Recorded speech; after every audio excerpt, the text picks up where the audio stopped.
This video is a step-by-step guide to making the Stuff and Go tool pouches. They feature hook and loop along the full length of the pouch for a secure close, have lining for extra durability, and come in 3 sizes: large, medium, and small. The small is great for small tools or a compact set of spares and supplies. The medium is around the same size as most factory motorcycle tool pouches, so it's excellent as a more robust tool pouch replacement, or great for a larger set of spares and supplies. And finally, the large offers more room for things such as tyre levers, hand pumps, and other larger tools. In this video, you'll see how these pouches are made using the Create Fix Share patterns. However, you can follow along with this video and make your own version if you like.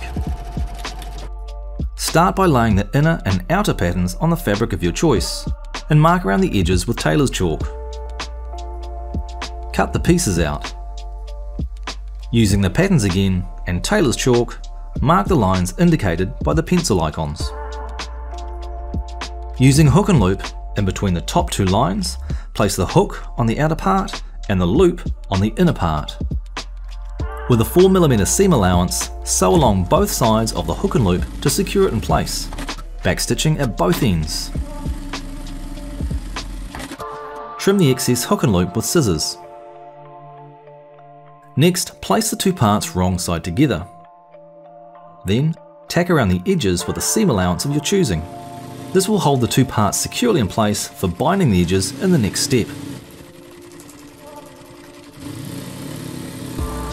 With the 2 parts tacked together, first bind along this edge with 25mm binding, backstitching at each end. Then trim the binding flush and tidy. Next, bind around the outer edge, backstitching at each end. If you're not sure what type of binding to use, check out the Create Fix Share website.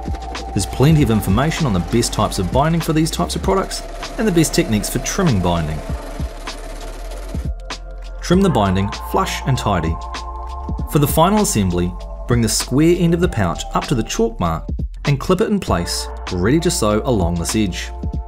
With a 4mm seam allowance, sew along the edge, backstitching at both ends.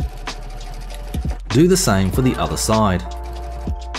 Because the opening of the pouch will get a lot of pressure with use, singe the thread ends as an extra safeguard that the stitching won't come away.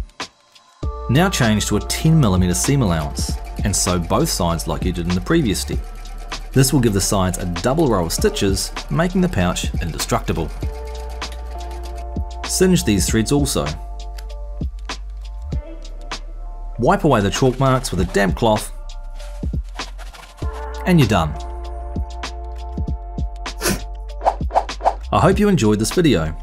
If you want to grab a copy of this pattern to make life easy, or see a list of the best materials to use, check out the details in the video description, or visit the Create Fix Share website. Happy sewing!